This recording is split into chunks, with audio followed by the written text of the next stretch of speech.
Gracias por venir a esta conferencia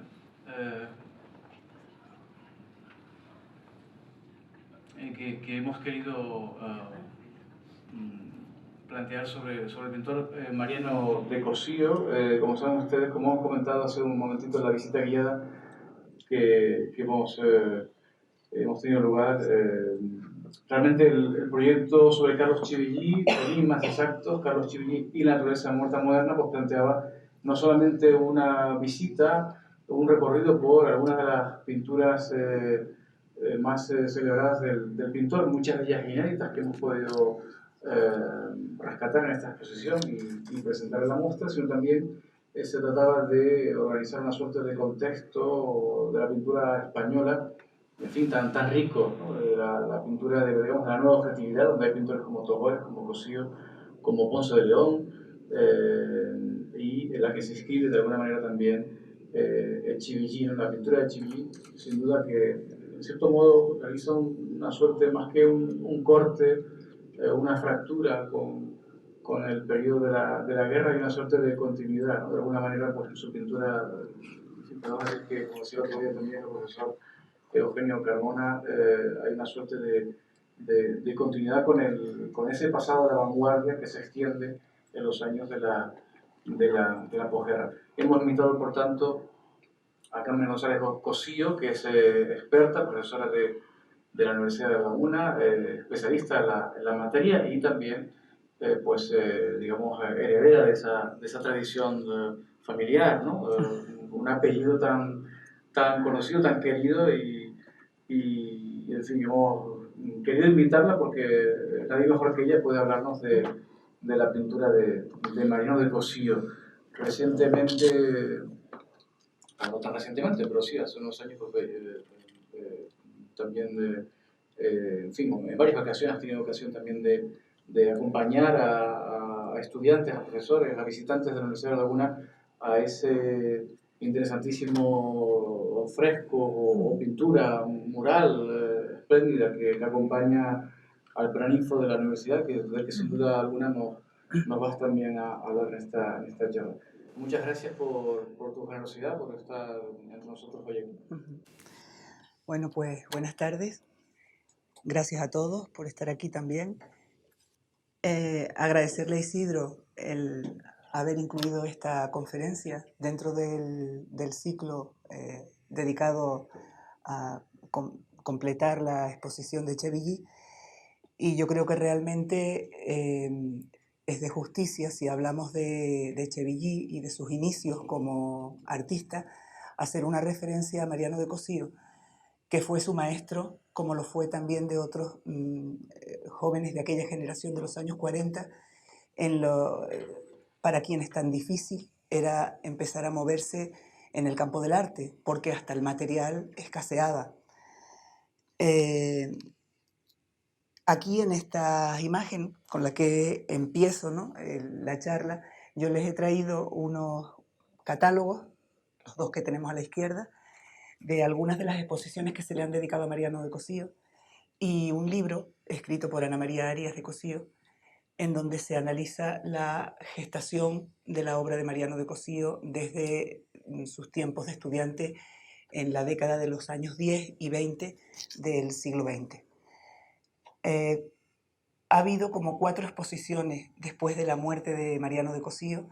3 de ellas se han celebrado en La Laguna, una en el Ateneo, cuando había sido todavía muy reciente su fallecimiento, otra en el instituto en donde tantos años trabajó y que él lo consideró como su casa, y luego este catálogo que estamos viendo aquí, el de la parte inferior, fue el que se hizo en el convento de Santo Domingo, una exposición que de alguna manera fue eco de otra que se había celebrado el año anterior en Segovia, cuyo catálogo estamos viendo en la parte alta, en donde vemos el cuadro de su mujer con la manzana. Bueno, lo cierto es que el estudio de Mariano de Cossío o la valorización de Mariano de Cossío ha repuntado en las 2 últimas décadas bastante, ¿no? Mucho. cuando en años anteriores como había prácticamente caído en una especie de olvido, ¿no?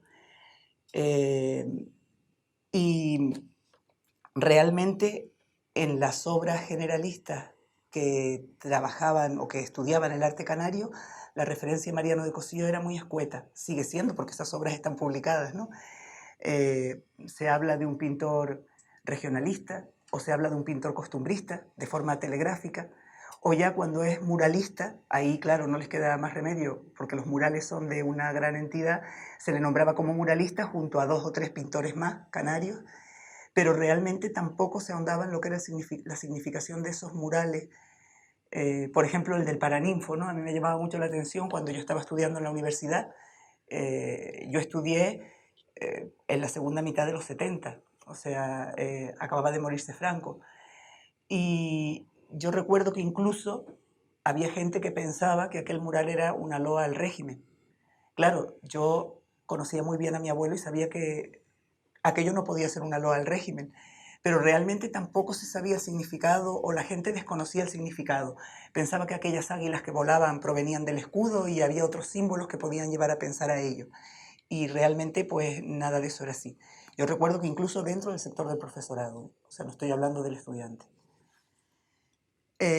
Así que yo creo que es interesante que ahora se estén revisando la obra de muchos artistas que estaban como metidos en una especie de caja o de saco, ¿no? En donde se habían ido metiendo todos porque no se sabían muy bien dónde encuadrarlos, porque hay que tener en cuenta una cosa también, ¿no? Y es que cuando realmente se produjo el estallido de la guerra civil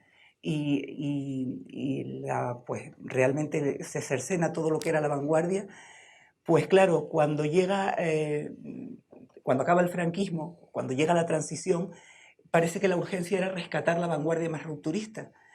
Yo creo que esta otra vanguardia, que era una vanguardia más pausada, más serena, reflexiva, que buscaba las raíces clásicas, un poco pasó desapercibida. Y yo creo que Mariano de Cossío aquí en Canarias se quedó un poco descolgado. El ambiente en el que él había surgido se había roto y, y había desaparecido. Y tampoco había una referencia, ¿no? Así que bueno, un regionalista, se hablaba de él como un regionalista, como un costumbrista. Esas son definiciones muy limitadas para lo que era Mariano de Cossío. Bueno, hay que decir que yo quiero empezar diciendo, bueno, ¿quién era realmente Mariano de Cossío, no? Yo creo que había que tener o que abordar 3 facetas: la persona, el profesor y el maestro. Como persona, era alguien de una personalidad arrolladora. Yo creo que todos los que lo conocieron no quedaban indiferentes a esa personalidad. Y fue un hombre además de unas convicciones y de unas ideas tan claras que nunca renegó de sus ideas. Entonces él siempre buscaba la forma de decirlas, utilizando sabiamente el lenguaje, obviamente, para no caer en la blasfemia política, ¿no? Pero, por ejemplo, la famosa anécdota de mi abuelo cuando empieza, recién acabada la guerra, se les dice a todos los profesores que tienen que firmar la adhesión al movimiento porque si no, no cobran. Claro, a mi abuelo no le apetecía nada de irse al movimiento, ¿no? Pero bueno, buscó la fórmula de decirlo. Considere mi adhesión al movimiento efectos nómina. Con lo cual lo decía todo bastante claro, ¿no? En el instituto, por ejemplo, en plenos años 40, había una alumna, él tenía una alumna alemana. Y claro, la chica estaba encandilada con su Führer y con las hazañas de Alemania, ¿no? Y cuando le entregó el dibujo estaba lleno, Heil Hitler, Alemania, todo escrito en alemán. Y entonces mi abuelo la llamó con mucha serenidad y le dijo, mira, dice, aquí no estamos en Alemania, o sea que todo esto que tú has puesto aquí nada, aquí no está, aquí estamos en España. Si tú quieres poner algo, pones aquí arriba España y aquí abajo Franco. Y entonces, bueno, también lo estaba diciendo, ¿no? Y claro, o sea que realmente era un hombre que sabía manejar el lenguaje y sabía manejarlo para no caer tampoco en esa blasfemia política que estábamos diciendo. En cuanto al profesor, también fue, yo creo que trajo un poco de luz a aquellos años oscuros que fueron la posguerra. No solo tenía una metodología estupenda para enseñar el trabajo, sino que lo hacía con gusto. Y los alumnos, que todavía los hay por ahí, cuando me encuentran me dicen todavía, la definición era un hombre de bien. Y acto seguido, el otro día me decía precisamente una que había sido alumna del instituto, que le llamó mucho la atención porque le preguntaron el primer día que qué papel tenían que traer para dibujar. Y él, que sabía cuáles eran las carencias de la época y la carencia de muchos de los que estaban allí, dijo, papel, cualquier papel.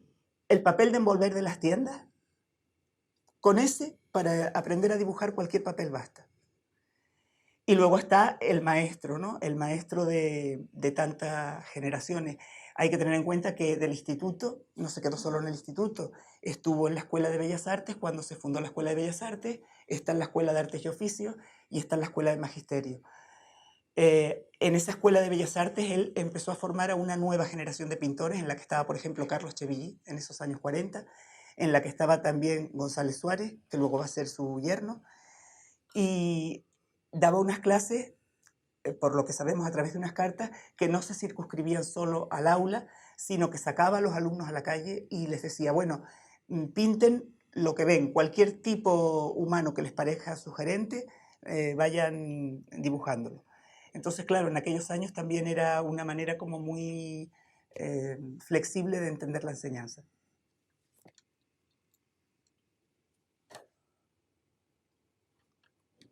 A ver, ¿dónde? A ver, aquí. Bueno. Mariano de Cosillo se había formado de una manera bastante libre, se había forjado su propia formación. Primero había marchado a Madrid como estudiante de arquitectura en 1910, dejó los estudios de arquitectura, entró en el estudio de Chicharro y allí es donde él empieza a valorar lo que era el dibujo como una herramienta firme para trabajar la pintura. Pero además tenía un entorno también muy favorable en la familia, porque su tío, Manuel Bartolomé Cosío, era uno de los principales institucionistas. Era además el que, cuando muere Francisco Giner de los Ríos, fundador de la Institución Libre de Enseñanza, es precisamente Manuel Bartolomé Cosío el que toma las riendas tras la muerte de Giner. Entonces él, en ese ambiente de la institución al que él está muy cercano, él empieza a conocer las ideas, por ejemplo, de lo importante que era la regeneración de España. Esa era una idea muy antigua, en realidad venía desde el último cuarto del siglo XIX. España era una España caduca y decadente desde ese momento, ¿no? Y ese sentimiento de decadencia lo sintió muy fuerte la generación del 98, por ejemplo, que se sumó a ese malestar que ya había también en esos institucionistas. La idea de regenerar el país era la idea clave, ¿no? Pero para regenerarla no había por qué prescindir de las raíces. En la esencia y en la búsqueda de esas raíces era como se podía tomar impulso para después poder llegar a esa regeneración. Se hablaba de europeizar en los grupos más abiertos, ¿no? Pero esa europeización no significaba tampoco renuncia de lo que eran las raíces o de lo que era el conocimiento de la historia del propio país. Aquí tenemos a los principales institucionistas, ¿no? En el centro está Francisco Giner de los Ríos, a la derecha de la imagen está Manuel Bartolomé y a la izquierda Ricardo Rubio. Hay que tener en cuenta también que lo que Cosillo está aprendiendo en ese entorno lo va a marcar para toda su vida. En ese momento, justo cuando él llega a Madrid, es cuando se funda la residencia de estudiantes.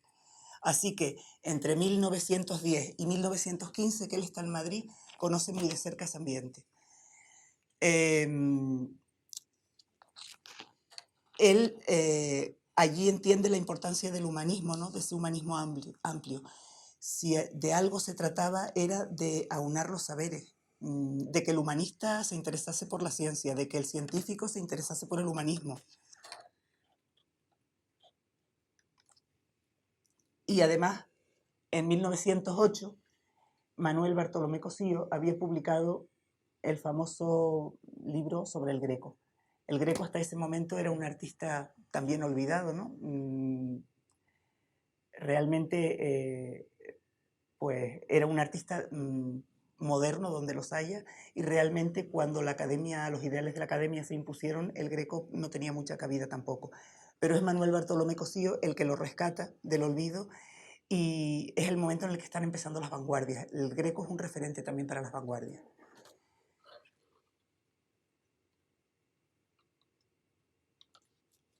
Si hay que mencionar 3 escenarios en donde esa labor de Cosío o esa formación de Cosío sea fuerte, hay que citar 3 lugares, ¿no? Madrid, que es donde está estudiando, Valladolid, que era el lugar en donde había nacido y en donde lógicamente reside durante las vacaciones, y Villada, que es un pueblo de Palencia, en plena tierra de campos, muy aislado de todo, en donde él realmente dio vida a lo que fue su obra más conocida. En Madrid, él, si hubo algo que le impresionó, fue la obra de María Blanchard, que la conoce en 1915 en la exposición de pintores íntegros que había llevado a la luz Gómez de la Serna. Y María Blanchard había llegado a través del estudio de Cézanne a un cubismo muy personal. Y otro referente, Vázquez Díaz. Vázquez Díaz había marchado a París y venía también con la imagen de un cubismo que se ha llamado humanizado, en donde también se ve la importancia de la referencia de cezanniana ahí detrás. Y bueno, y la crítica, por supuesto, en ese momento no lo entendió, lo recibió de uñas, pero esas 2 exposiciones en concreto sí que marcaron una referencia para Mariano de Cosío. Era un Madrid en ese momento, en pleno año 1915, era un Madrid muy vivo y muy expectante ante lo que estaba ocurriendo en Europa, porque ante aquella Primera Guerra Mundial, pues los intelectuales o eran germanófilos o eran aliadófilos, y si no había un campo de batalla real en España en ese momento por la neutralidad, sí que hubo una verdadera guerra de palabras entre unos y otros intelectuales.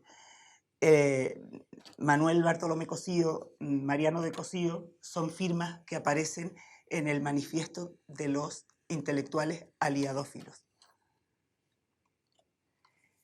Valladolid, que es el otro foco de su formación, era donde él había nacido. Tiene un ambiente propicio también porque su hermano Francisco y su hermano José María eran los 2 escritores. Francisco de Cosío fue nombrado por esos años director del Museo de Escultura de Valladolid, y le encargó a su hermano Mariano un estudio del retablo de San Benito, un estudio y una investigación sobre las fuentes, porque había que reconstruir el retablo en el museo y realmente no se sabía muy bien cómo era la cosa, cómo había que hacerlo. Ese estudio de las fuentes a Mariano de Cosío le resulta familiar, porque si algo se valoraba en la institución libre de enseñanza siempre era el recurrir a las fuentes. Esto que estamos viendo no es una foto, es la reconstrucción que hizo él del retablo de San Benito. Es un cuadro que está en el museo todavía.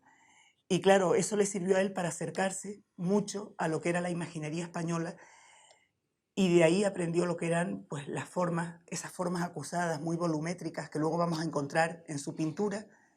Las estamos viendo también por ese estudio que él hace de los imagineros clásicos en el Museo de Escultura. Alonso Berruguete va a ser siempre un referente para él, ¿no?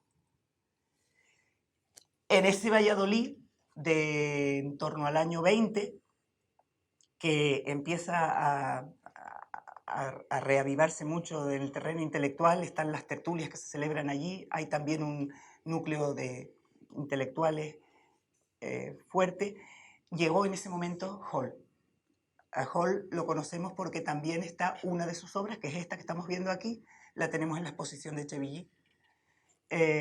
Fue el retrato que Hall le hizo a Mariano de Cosío, porque fueron grandes amigos, y él traía esa visión de la del arte nuevo, ¿no? Esos volúmenes muy, muy definidos.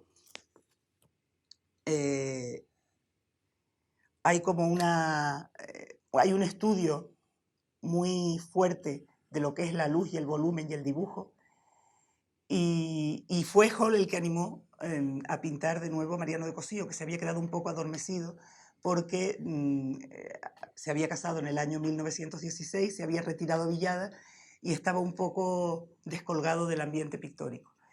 Hall fue el que lo animó a que retomase de nuevo los pinceles, y es allí en Villada en donde va a surgir realmente lo que es la obra primera de Mariano de Cossío.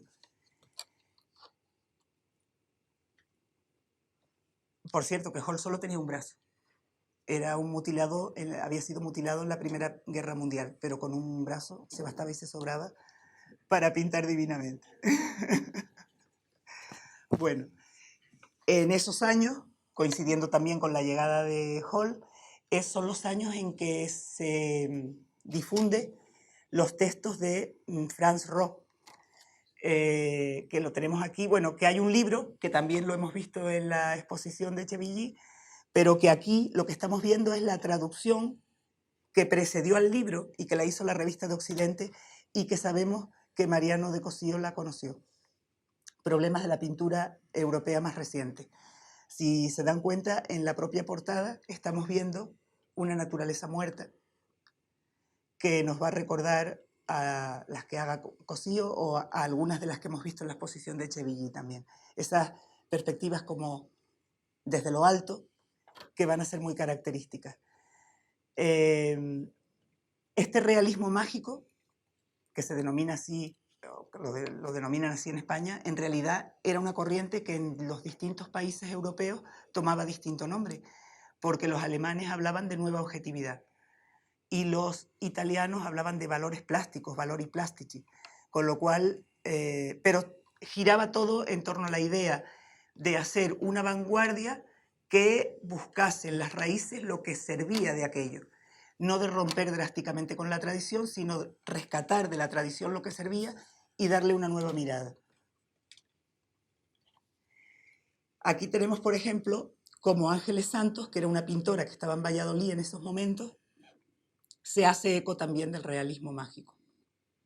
Es una obra que nos va a recordar a la de Mariano de Cossío, pero es que están compartiendo exactamente el mismo ambiente. Esta obra, además, la de la izquierda, la vimos el otro día también en la exposición, en la conferencia de Carmona, ¿no? Y luego tenemos esta otra que es Anita recostada en la silla. Está muy en consonancia con esta otra obra de Mariano de Cossío. Él pinta a su mujer, la pinta también apoyada sobre esa mesa. Hay un estudio muy claro del volumen, del dibujo, de la línea, muy claro. Incluso se podría decir que hay un recuerdo también a una línea que nos puede recordar al modernismo por esta suavidad, ¿no?, que hay aquí, esta curva que hace aquí bajo los brazos, y coloca esa manzana muy, muy propia de esos elementos del realismo mágico que son tan reales, que trascienden la realidad y que nos llevan a pensar en esos enigmas exactos, ¿no?, que dan también título a la exposición. Cuando vemos una manzana y vemos una mujer, tendemos a pensar que es Eva, claro.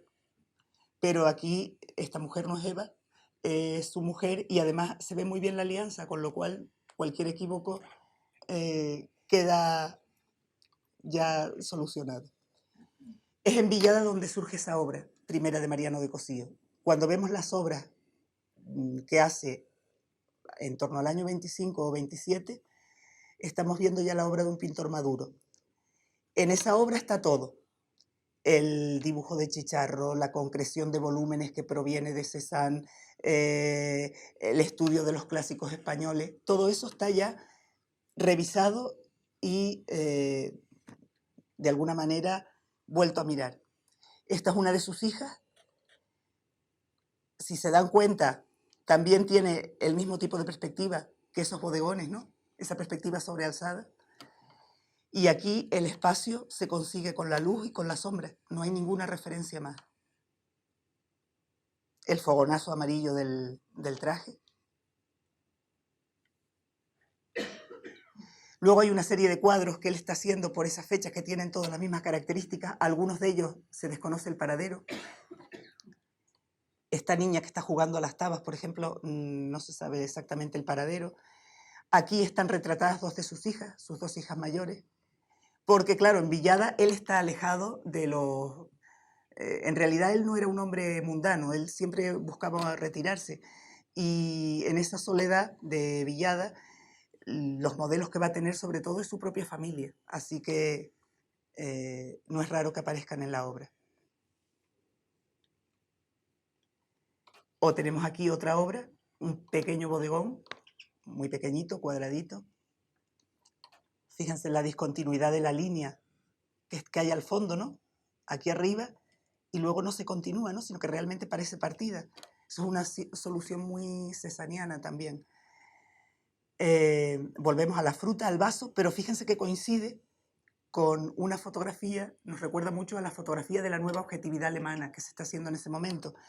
Hay un fotógrafo como Albert Ranger Patz que está haciendo una visión que nos recuerda también mucho a la de Cossío.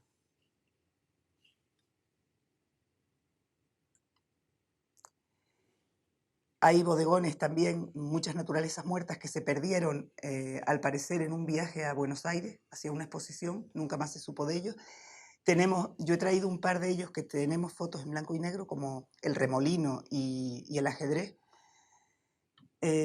porque son como un trozo de realidad y además válida por sí misma. O sea, ni siquiera estamos viendo el tablero de ajedrez entero, estamos viendo unas piezas y la esquina del tablero. En cuanto al remolino, aquí hay un juego de líneas y de dibujo tremendo también, ¿no?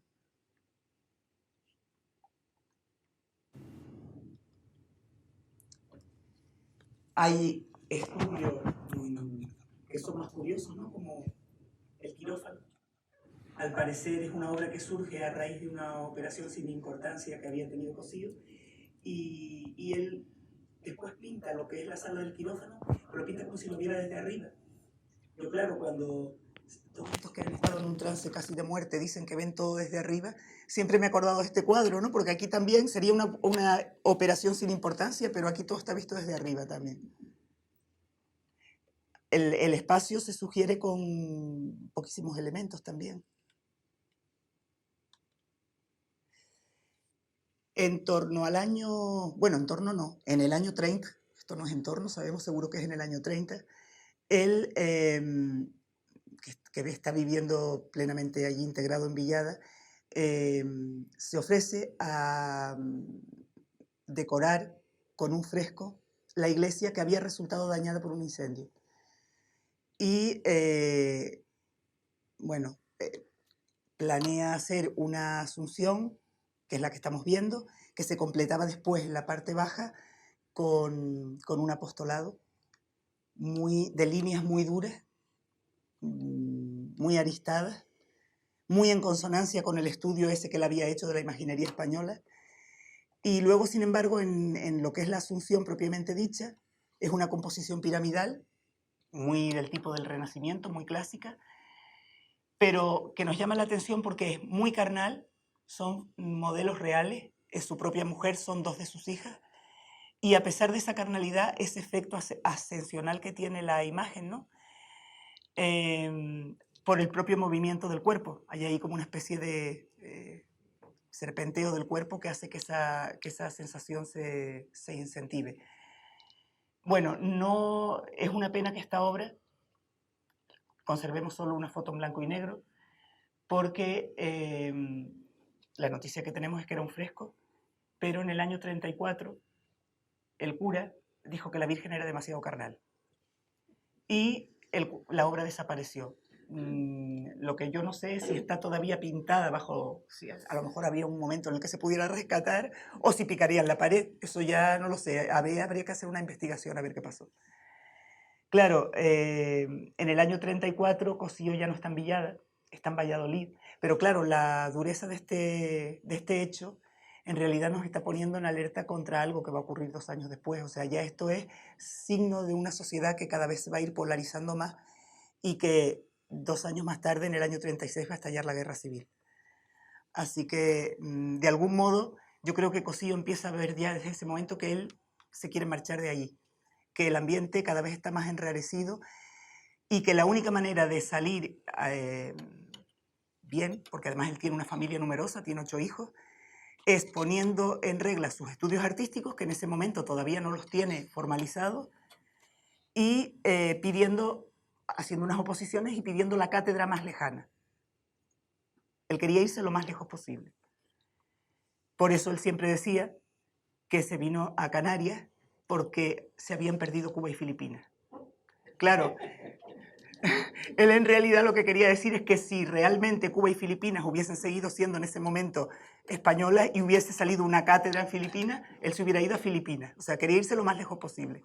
Pero él se viene a Canarias por propia voluntad. O sea, él no se viene a Canarias ni ¿cómo se llama esto? Ni penalizado, ni... o sea, él de hecho viene antes de la guerra. O sea, que él viene por su propia voluntad. Y además llega a La Laguna, y para La Laguna fue para él lo que para el Greco fue Toledo. O sea, realmente él desde que llegó dijo, este es mi sitio. Y realmente se afincó, él ya no pensó nunca más en volverse a otro lado. Y además, tal y como fueron los acontecimientos después, la guerra, la posguerra, él cuanto más lejos del poder, mejor.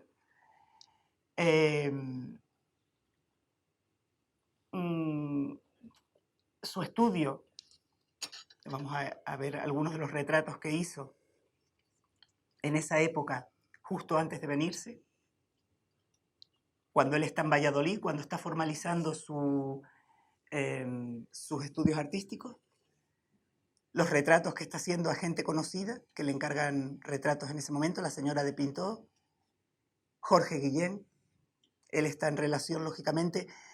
Él en realidad no pertenece ni a la generación del 98 ni a la del 27, él está en medio, él correspondería a la generación del 14, pero claro, por estar en medio, trató a unos y a otros, a los del 98 y a los del 27.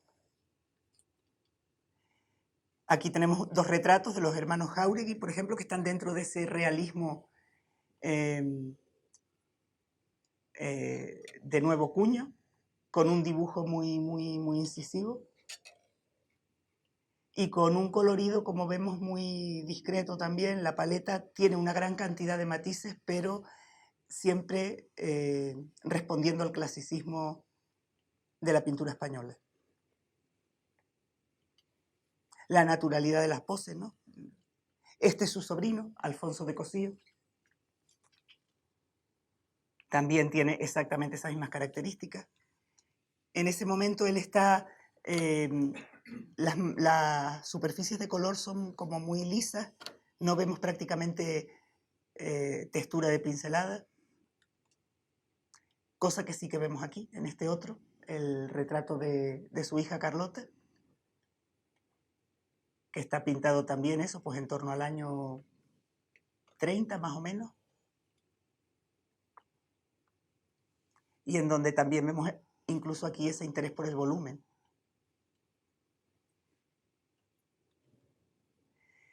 En el año 35, antes de venirse a Canarias, pero él ya sabía que iba a venir, vuelve a Sepúlveda, le pide a sus hermanos que poder ocupar ese verano la casa en donde él había vivido su infancia hasta los 2 años.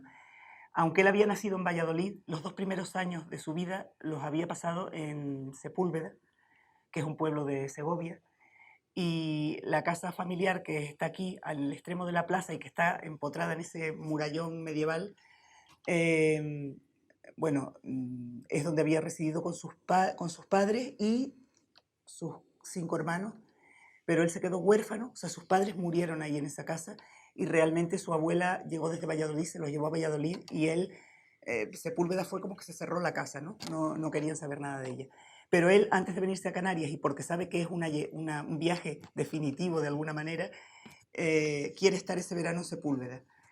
Allí, por ejemplo, retrata lo que es una tarde de festejos taurinos en la plaza y allí, por ejemplo, recibió también a la barraca de Federico García Lorca, que en su recorrido por todos los pueblos de España pasó por Sepúlveda y estuvo en la casa. Esa fue la última vez que se vieron, claro. Y efectivamente saca la cátedra, las oposiciones, y se viene a Canarias. Yo les he traído aquí una especie de mosaico de cómo estaba la cosa en Canarias, en el arte en ese momento. En el año 27 se había puesto en marcha el Círculo de Bellas Artes. Al frente estaba Francisco Bonín. Aquí tenemos una de sus acuarelas. Bonín se ponía en contacto con los hoteles para que cuando vinieran artistas de fuera expusiesen en el círculo. Así se vio, por ejemplo, el expresionismo de Bruno Brandt, de Hans Tombrock, de Gustav Gulde. Pero si hay un hecho que coincide en el año 35 con la llegada de Mariano de Cossío, es que apenas 2 meses antes se acababa de celebrar la Exposición Internacional Surrealista. Aquí estamos viendo el cartel. Y eran muy recientes también en el casino, tanto la decoración de Néstor, que había decorado con su famosa romería los temas de mar y de tierra en el Casino de Santa Cruz, como el friso isleño que había hecho Aguiar también en el casino, ¿no? Un friso a la encáustica, también con ese aliento cercano a buscar los orígenes clásicos de la pintura italiana. Había estado en Italia y había aprendido la encáustica. Por otra parte, en el Círculo de Bellas Artes, también a principios de los años 30, se había dado a conocer la pintura de la Escuela Luján Pérez, que buscaban lo vernáculo, las raíces, pero lo hacían de una manera muy colorista. Claro, ese es el ambiente, o sea, este es el mosaico que está cuando llega Mariano de Cossío. La pintura de Mariano de Cossío no tiene nada que ver con esto. O sea, no realmente, y además él viene dispuesto a, como digo, a quedarse y a encajar. Pero el problema es que cuando no hace sino llegar y va a disponerse a integrarse, podríamos decir, todo esto salta por los aires también. Estalla la guerra, desaparecen las opciones más vanguardistas, todo esto se produce una especie de cataclismo. Su pintura era una pintura de colores sobrios, muy aristada, era una pintura que no era para nada amable, que era lo que se buscaba en ese momento, mucho color, mucha dulzura. Todo eso no existía en la pintura de Cossío. Y claro, tampoco dio tiempo a que se asentara y que aquello comenzase a dar sus frutos. Tienen que pasar unos cuantos años. Estamos hablando de que llega en el año 35, pues yo creo que hasta el año 44, 45 no podemos empezar a hablar realmente de esos frutos de la pintura de Mariano de Cossío en Canarias. A ver si... Su intención no era integrarse tampoco en el círculo ni acaparar ningún cargo, era un hombre bastante alérgico a todo eso. Pero lo que hace es refugiarse en el instituto. En el instituto tiene además un rincón que le sirve de estudio, y en el año 41 es la primera vez que él puede exponer su obra y darla a conocer al público de Tenerife. Imagínense en el año 41 cómo estaba la cosa, pues realmente las exposiciones no marchaban porque faltaba de todo, material, artistas, ideas, de todo, ¿no? Pero él sí que pudo exponer en el Círculo de Bellas Artes obras que traía de la península y que dieron a conocer ese realismo que aquí resultaba extraño. Y después lo vamos a ver, sus propios discípulos lo reconocían, ¿no? Traía una pintura que aquí no se estilaba, que aquí no se usaba. Y realmente ya con la guerra se rompió el entorno en el que él se había formado también, con lo cual se quedó, a mí me parece que es algo así como un verso suelto de una poesía desconocida, ¿no? Porque realmente no se había perdido ese entorno. Este cuadro, que es el famoso cuadro de la familia, él en realidad lo había hecho en el año 30, pero lo expone aquí en Tenerife. Es su mujer en el centro, la única que está vestida de negro, y luego esos 8 hijos alrededor con esos matices, ¿no? El blanco, el color marfil y la luz y el dibujo.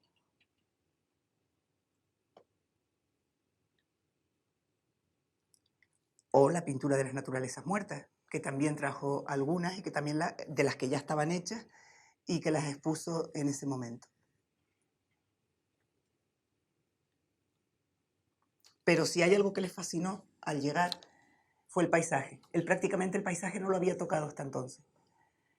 Había hecho algún paisaje a las orillas del Pisuerga, de factura muy cubista, pero cuando llega a Canarias lo que le fascina es ver un paisaje tan diferente a lo que él había estado habituado durante 10 años en la tierra de Campos, ¿no? En donde todo era llanura. El instituto le fascinó de entrada. Aquí estamos viendo el claustro, a la izquierda. Todos los que hemos pasado por allí lo consideramos nuestra casa. Y a la derecha una casa de la laguna, en donde hoy está un hotel, el hotel, ¿cómo se llama? Gran Laguna, parece que se llama, en la calle del Agua. Y entonces él hace una serie de dibujos a pluma y luego hace un álbum de litografías, porque recordaba que en su infancia él había tenido siempre en su mano un álbum de imágenes que le había sugerido muchísimas cosas. Entonces en ese álbum él escribió en cada imagen un texto. Y entonces decía, bueno, contaba las maravillas del claustro del instituto, contaba las maravillas de esa casa lagunera en cuya huerta había esa fuente, y él decía que todo era extremadamente, bueno, la arquitectura canaria, la vegetación, pero que había algo que le recordaba a Granada, y era esa transparencia del agua y el sonido del agua. Incluso nombra a este cactus, que es todo un personaje que lo llamaban el abuelo. Cuando habla del muelle de Santa Cruz, dice que es como un brazo del Teide, que llega hasta el mar para que puedan salir por él todos los frutos de la tierra o entrar lo que venga hacia la isla. Y cuando pinta el Barranco de Santos y la Concepción, lo hace a una luz nocturna y entonces enfrenta lo que es la fábrica, o sea, la UNELCO, lo que sería la luz artificial, con lo que sería la luz de la luna, que sería lo que está iluminando el paisaje en ese momento. Y en el texto hace esa reflexión, ¿no? Lo que es natural y lo que es artificial.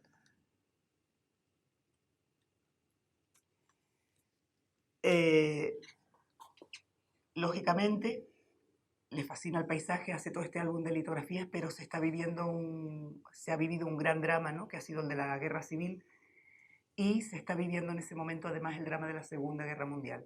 Así que cuando él pinta esta maternidad, en realidad está dando imagen a algo, está de alguna manera dándole forma humana a ese drama que se ha vivido y que se está viviendo. Lo refleja en una mujer que está apretando a un niño desnudo contra su pecho, que está llorando. Está como en lo alto de una montaña, de una zona montañosa. Desde luego la tierra de Campos no es, pero tampoco podemos decir que sea un lugar concreto de las islas. Sí que identificamos a una campesina canaria, pero esta campesina puede estar en cualquier rincón de Canarias. Y no solo eso, esta mujer trasciende lo local, puede estar en cualquier parte del mundo, porque en ese momento se está viviendo también la Segunda Guerra Mundial. Lo que él está pintando es una viuda de guerra. Hay un refugio, ¿no? Para todo eso, lo está pasando muy mal, pero siempre le queda el instituto. Y en el instituto, en ese claustro maravilloso y en su Museo de Historia Natural, él tiene un refugio, aparte de su familia, porque él era un hombre muy familiar. Este cuadro, él lo hace como homenaje al Museo de Historia Natural que tenía el instituto en ese momento y que lo había puesto en marcha el director que estaba ejerciendo el cargo cuando él llegó, que era don Agustín Cabrera, era una eminencia en ciencia. Mi abuelo se había quedado entusiasmado con la personalidad de aquel hombre, luego vamos a ver un retrato de él, porque, según decía él, era un hombre de los de antes, con la cordialidad de antes, y no con los tics castrenses que han marcado toda la vida a partir del año 39. Entonces, ese homenaje que le va a hacer a don Agustín Cabrera y al Museo de Historia Natural que él puso en marcha. Incluso aquí hay unos huesos de un cachalote que por lo visto había llegado a las costas de la isla y que formaron parte también de ese museo. Ahí enfrenta a dos personajes. Todo el primer plano es una naturaleza muerta. Lo hemos visto también en la exposición de Chevilly porque el cuadro está allí. Es una naturaleza muerta con la visión de ese punto de vista sobrealzado. Hay una mujer, una joven, que está escuchando con una caracola e imaginando como si fuera con ensoñación o posible fantasía, y sin embargo al fondo hay un personaje que está enfrascado en el microscopio que viene a ser el hombre de ciencia, que es un recuerdo de Ramón y Cajal. Pero bueno, él está confrontando lo que es la fantasía y los afanes de la juventud y lo que es el estudio y lo que es el hombre de las verdades de la ciencia. Este es San Agustín Cabrera, ese hombre que tanto le entusiasmó a él, que le enseñó el instituto como si fuera su casa y que, bueno, tenía una voz muy particular, siempre muy campanuda. Y le hace este retrato, es un retrato oficial, este retrato está hoy en la Facultad de Química. Está resuelto con toda esa tonalidad de gamas azules.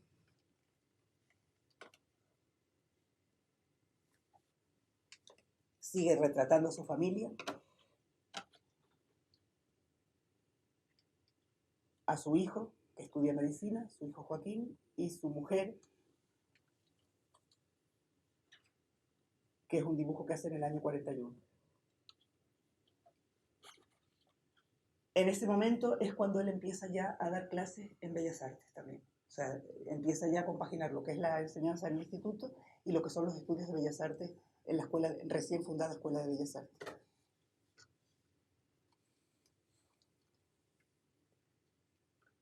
Este otro cuadro. Este señor, don Ramón, era el que vendía las chucherías en el instituto. Yo no sé si algunos de los que están aquí presentes lo llegaron a ver. Tú. y Carlos también. Bueno, pues él se quedó muy orgulloso de que don Mariano lo sacase así en el cuadro, claro. Mi prima Ana María en el libro dice, bueno, este pobre hombre seguro que no había visto tantas monedas de oro juntas en su vida, pero lo retrata, le hace un retrato realista, pero además el cuadro se titula Lavaro. Entonces, bueno, toda la expresividad de las manos, ¿no? Que además destacan mucho porque está el fondo blanco de la hoja sobre la mesa. Y bueno, todo está centrado en las manos de su usurero, que está ahí, que está contando el dinero y que lo está almacenando. Él estaba orgullosísimo, pero...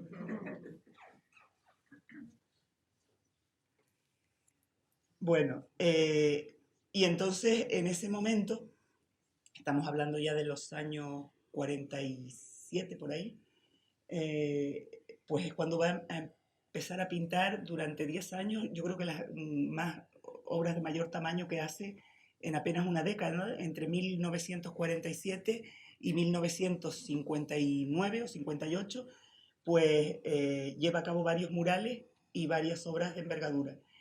La primera fue el mural de Santo Domingo. Yo creo que después de lo del mural de Villada, él tenía que pintar un mural en otra iglesia como fuera, ¿no?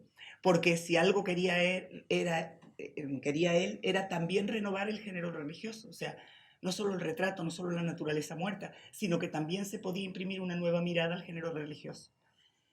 Y entonces coincide además con una circunstancia penosa para él. En 1946, en el mes de diciembre, muere de una enfermedad muy rápida y muy fulminante su hija mayor. Y entonces él, que en ese momento está oyendo que el párroco José García Pérez quiere renovar la iglesia, se ofrece para pintar el mural. Y se ofrece desinteresadamente, además. Lo único que quiere es buscar un trabajo que sea como terapia y que le haga olvidar pues ese gran dolor por la pérdida de su hija. Es un muro de 21 metros de largo por 8 de alto y ahí sí que las historias están dictadas por el obispo de aquel momento, que enseguida se fue además, porque al poco tiempo es ya don Domingo Pérez Cáceres el que llega al obispado. Pero el que dejó dictadas, digamos, las escenas que debían de aparecer era Fray Albino. Tenía que aparecer la batalla de Lepanto, que está muy cerca del altar, en esta zona. Tenía que aparecer la entrega del Rosario de Santo Domingo, aquí. Y tenía que aparecer un milagro de la Virgen de Candelaria, en la parte que está más cercana a la entrada. Aquí Cossío yo creo que vuelve a recordar al Greco, porque no me refiero en el sentido del estilo, pero sí en el sentido de que actualiza la historia. Cuando el Greco pintó el entierro del señor de Orgaz, por ejemplo, estaba pintando un milagro que había ocurrido 200 años antes y en el que, según se contaba, San Agustín y San Esteban habían llegado para depositar al señor de Orgaz en su tumba. Ese milagro había ocurrido 200 años antes, pero es que el milagro de la Virgen de Candelaria también había ocurrido 400 años antes. Y hace otra cosa que también nos recuerda a ese cuadro, ¿no? El Greco aprovechó el entierro del señor de Orgaz para hacer un retrato colectivo de Toledo. Cosío aprovecha Santo Domingo para hacer un retrato colectivo de la laguna del año 1948. Y entonces ahí están sus vecinos, las vendedoras que iban de casa en casa ofreciendo el producto de la tierra, los intelectuales, el clero, prácticamente todo el mundo, ¿no? De toda condición social. Claro, es muy difícil tener una foto que nos permita ver el conjunto. Luego hay un friso que tiene unos monaguillos, aquí, y aquí que no se ven, que lo vamos a ver después en un detalle, un grupo de mujeres, ¿no? De jóvenes. En ese mural, él se encierra durante un año, realmente se realiza a lo largo del año, lo termina en el año 48, pero llevaba todos los estudios previos de bocetos, de retratos a lápiz, etc. Y lo está ayudando González Suárez, que en ese momento es discípulo suyo también en la Escuela de Bellas Artes. Aquí tenemos el detalle de una escena, la batalla de Lepanto. Incluso aquí vuelve a retratar a la gente de la laguna, porque exceptuando el Papa, que no es Pío V, el que estaba ocupando el papado en aquel momento de la batalla, sino que es Pío XII, que era el Papa de aquel momento, pero todos los demás que están a su alrededor son gente conocida de la laguna. Los franciscanos del Cristo, que están aquí, estos dos, don Ricardo Pereira, todos tienen, vamos, nombre y apellido, no son personajes inventados. Fíjense también en los jarrones que van a ocupar distintas zonas del mural y que son como esas naturalezas muertas del realismo mágico también, con ese dibujo muy, muy, muy marcado.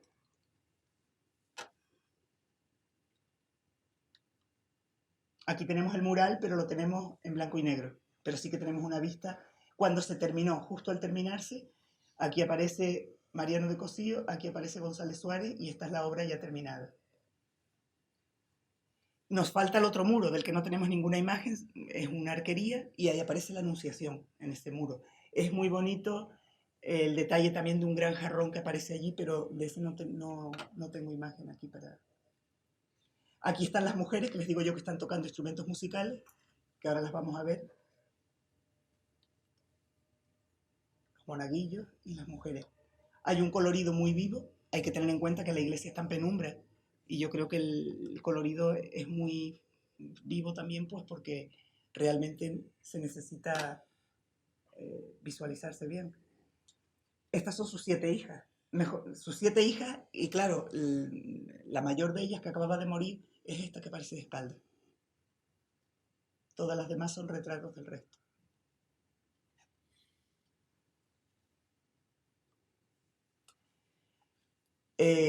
Una vez que se le considera muralista con letras mayúsculas, le surge otro encargo que es el de Santa Cruz de la Palma, en las escaleras del ayuntamiento.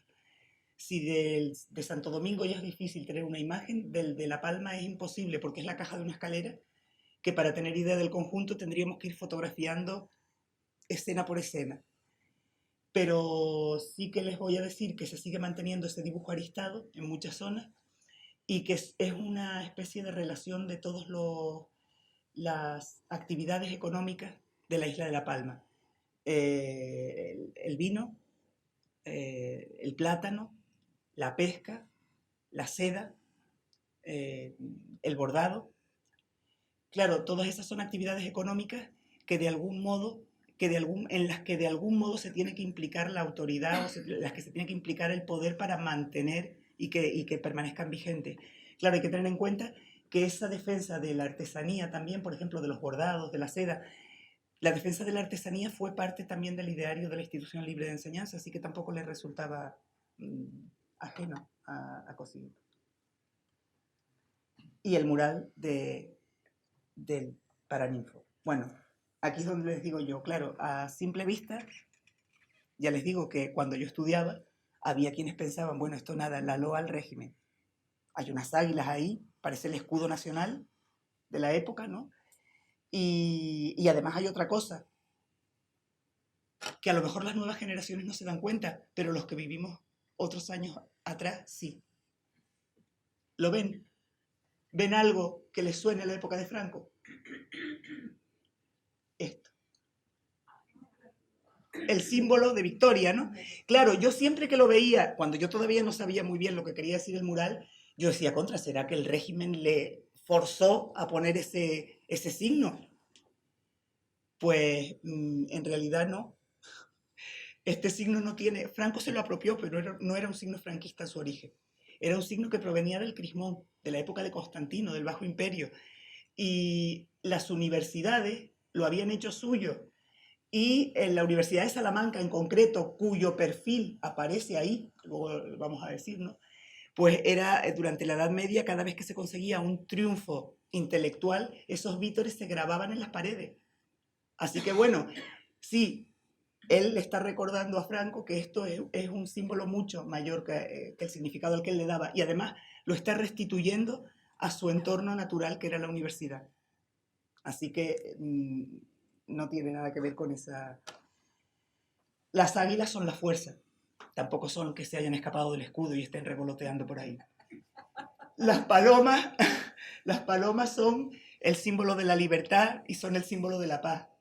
Y además, si se dan cuenta, son los estudiantes jóvenes quienes están procediendo a esa suelta de palomas que llegan hasta el otro lado, en donde están los intelectuales. Es la unión de las generaciones. Aquí están los hombres del 98 y algunos de la generación del 27 también, los que él conoció más de cerca. Aquí tienen un autorretrato del pintor sentado mirando, tiene un mono de trabajo azul y al lado un personaje que se distingue sobre los otros porque tiene un jersey rojo, que es Federico García Lorca. Claro, en el año 50 y pico eso tampoco se tenía muy digerido. O sea, estamos hablando de un mural que se empieza a pergeñar a la mitad de los años 50, más o menos, y que se coloca en el techo ya cuando él ha muerto, en el año 60, pero él lo deja terminado. En el verano del 58, o sea, hace ahora 60 años, él estaba terminando este mural. El mundo del estudiantado, como él lo conoce muy bien porque le salen discípulos por todos lados donde va, pues lo pinta como muy alegre, ¿no? Muy alborotado, con las banderas, la tuna, ahí aparece todo. Representa dos facultades de la época que había en la laguna. La de filosofía, que está representada aquí con el pensador de Rodin, y la de derecho, que está representado con otro gran símbolo de la historia del arte, que es el Moisés de Miguel Ángel, que está con las tablas de la ley en la mano, con lo cual nos remite a la Facultad de Derecho.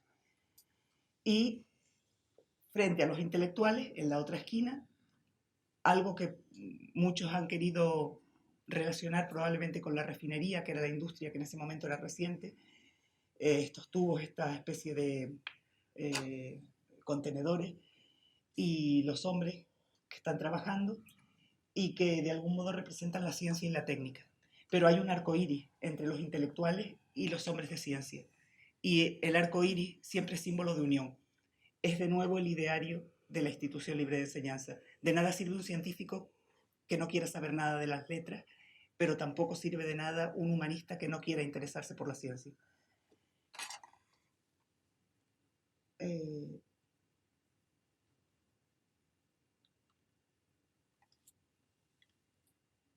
En ese momento estamos hablando de que Cossío ya ha creado escuela y se ha convertido en maestro de varias generaciones. En los años 40, como decimos, fue la primera generación de discípulos de Bellas Artes. Entre ellos estaba Carlos Chevilly. Traje esta imagen porque se da la coincidencia de que son higos picos en los dos casos y están siguiendo esa pauta de la perspectiva sobre alzada y del paño sobre la mesa, etc.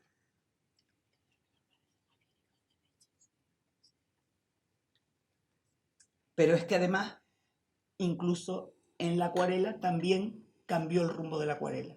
Hasta ese momento, la acuarela con mayúsculas era la de Bonín. Más allá de Bonín, no había nada, ¿no?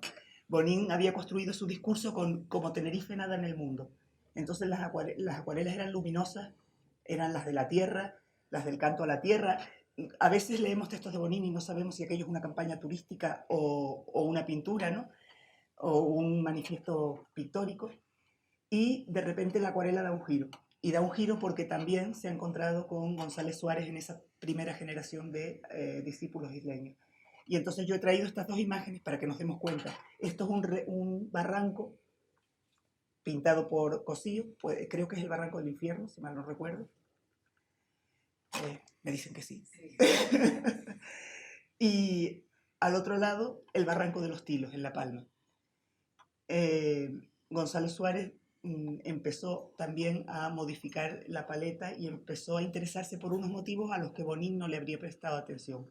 Incluso la obra de González Suárez, con esta visión cerrada del barranco, se convierte en una especie de naturaleza muerta también. Esos dos grandes trozos de roca que hay ahí en el barranco es como una especie también de naturaleza muerta, dignificada porque hasta ese momento esto eran rincones agrestes que la acuarela no había tratado.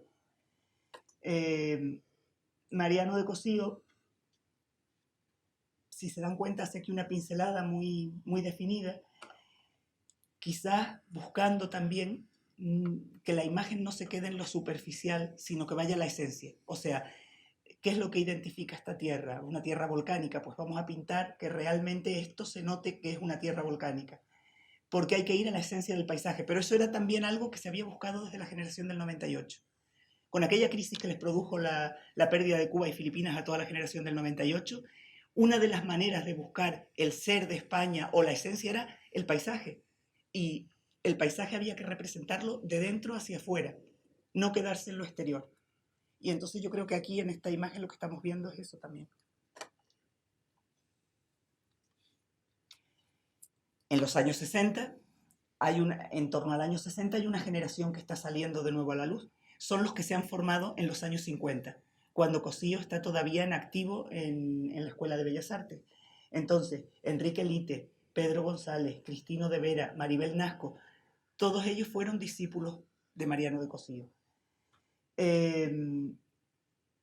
Cuando Mariano de Cosío muere, muchos de los pintores que habían sido sus discípulos decían que lo que más le habían agradecido era que les había enseñado los rudimentos del arte, que les había enseñado a manejar el color y a manejar el dibujo, y que nunca les había cerrado las puertas a la expresión personal.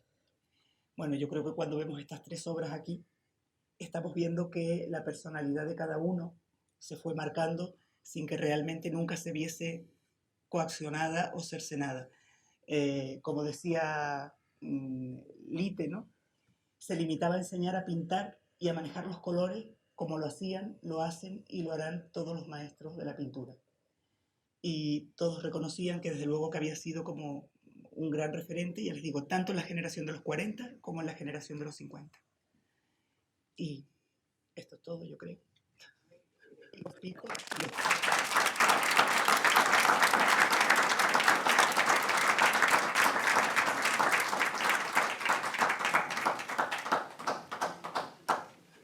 Muchas gracias, Carmen. Interesantísima la visión de Mariano de Cosío que nos has dado. Curioso este capítulo, ¿no? El que hace alusión, ¿no? Porque siempre se habla, yo lo he escuchado varias veces, ¿no?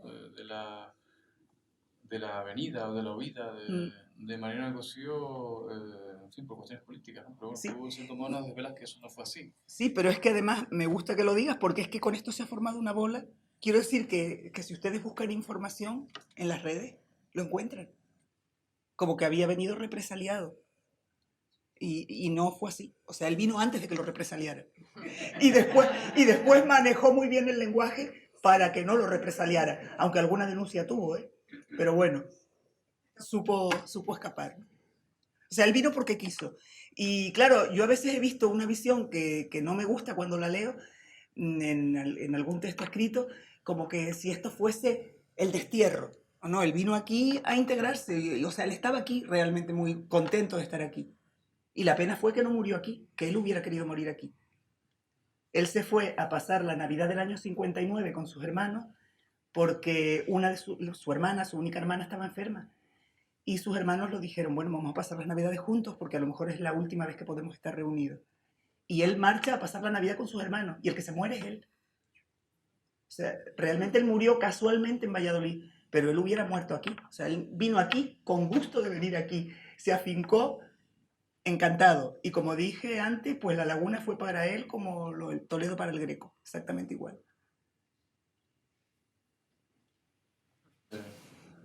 Bueno, lo dejamos aquí. Gracias a todos Pues bueno. por asistir. Como saben, hemos tenido a Berdiz, Jaime Siles, a Eugenio Carmona, a Carmen González Cosío.